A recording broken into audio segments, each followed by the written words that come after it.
3. I came very serious.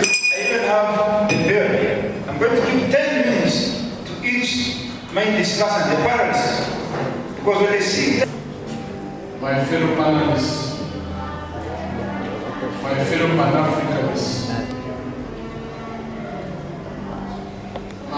in philosophy, we say understanding is not comparison. Meaning it's optional to understand. The issue in Africa is not about defining the use.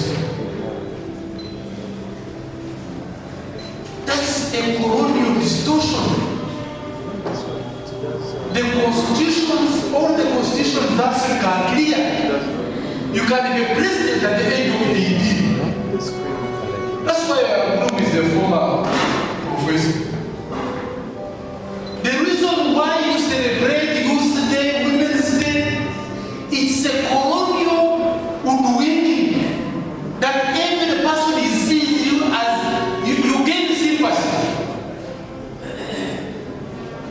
Who cannot be a president here? Who cannot? You raise your hands. Who can be a president here? Who can be a president? I think I should be. Yes. So why you invite the youth who is not the youth? That's not the issue, Mr. Chairman. Mr. Chairman, what we are asking the energetic young African, what value are you adding African voting? That's the question.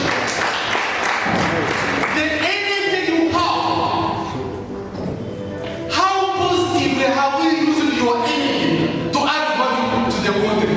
That's the question, Mr. Speaker. Mr. Chairman, sir, allow me to take you through one of the issues that have led the young, not using the word youth, the young Africans not to be engaged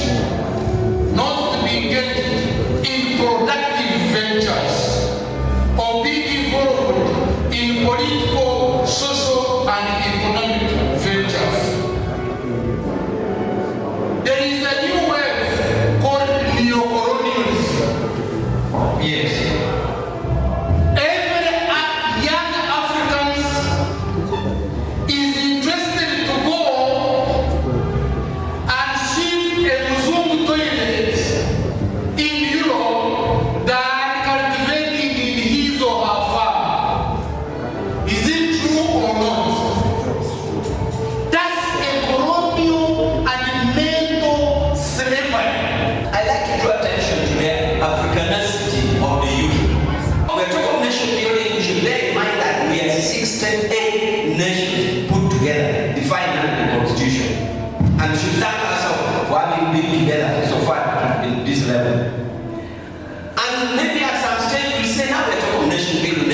How shall we know that we are building a nation? The indicators are there for the economists.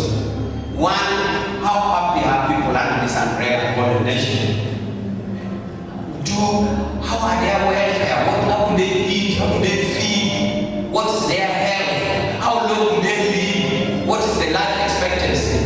All these indicators will grow up to show you that we have done nation building. So we should try to figure out when we talk about this animal called nation building, what are we talking about? At what stage shall we reflect and say, okay, we are building?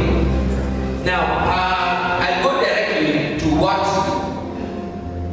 are the key things, in my opinion, that I think our youth should do in that nation building that we are talking about. Activism is one thing. You have to be active. You have to participate in the affairs that govern you. You could realize that many of the current leaders, including those who died recently, like Kirona Kiviji, like Peter Misada, if you trace all these people who later came in a position of responsibility, including Museveni, they were young, active youth. And I thank you that being a Friday, instead of going to look for Angenoa, instead of going to look for bars in Bugolobi, you are a special grant. So participation and activism is one goal. And many leaders I repeat who are now in position of responsibility, many of them started to be here. Many of them, they done there, they cannot be here, they were the ones demonstrating against bad colonial policies, they were the ones demonstrating against sanctions to Indian shops because Indians would have done this, they are the ones who were demonstrating at that time. So participate in the affairs of your country, know what you're doing, you are building contribution to the building, the nation building. The other thing is join the state. The former African setting of the youth is that before the colonial state that we are, the youth were once formed the automatic army. Once you're a youth, you automatically form the army. Of course, they were under the guidance of the elders. The elders will command them, but they're the ones who offer protection. They're the ones who do security, like looking after animals. They're the ones who do security of defending your territory from another community. If you can, some of us have gone through that. Join the state to participate. I hope it is now past time that they used to think the army was for fools. Now joining the army, Mr. Kashaya, you need a letter from LC. They check your teeth, they check everything. But I'm saying, please join the state because it's only through the state that you can strengthen and develop a country. And the youth to have any past. Any youth in African setting was an automatic soldier in that community. Production. My colleagues have mentioned agriculture. Production is way and above agriculture and over.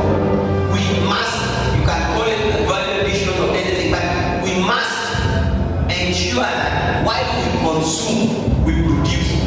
And production can be even in service production. If you think you're producing in terms of medical or legal or anything else, please, as a youth, engage in production.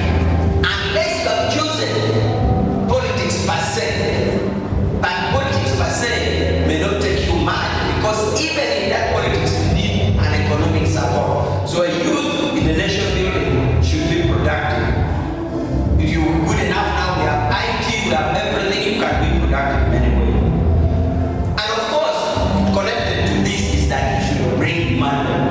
If you don't bring money, you can be a very, very vulnerable youth. And if you don't, you become vulnerable, then you have no role in nation building. Nothing, the nation that we're talking about. And the other thing is, don't abandon your country. We have no choice. We have now been in the current block called Uganda. The minimum cutoff for Uganda is February 1926. That is where the current shift took place. And that is the minimum cutoff for any indigenous community in Uganda. As long as we're in Uganda by 1926. So we are not running away from this. And we are not going to take another country. It's like your mother. You won't leave it. So, the love for your country and doing whatever you do for your country is paramount in the nation building. For those who go out of the country, for principal position, for whatever you are doing, I have been out myself for 8 years in Switzerland. But I can assure you that east or west, home is best. I was a judge and I was at all high social settings, whether dinner or what, for the best in Europe. But you cannot feel like home. And to this extent, I like to draw attention, which I hope you must have done at the beginning, that the Pan-African spirit, the Pan-African notion that we are talking about, started from outside Africa. I repeat, Pan-Africanism started from outside Africa. Why? Because it is when you are out, it is when you are challenged, it is when you are discriminated on that you really think, I think I'm an African. So if you read the history of Pan-Africa, it is started from America, it is started from Europe, because they were the victims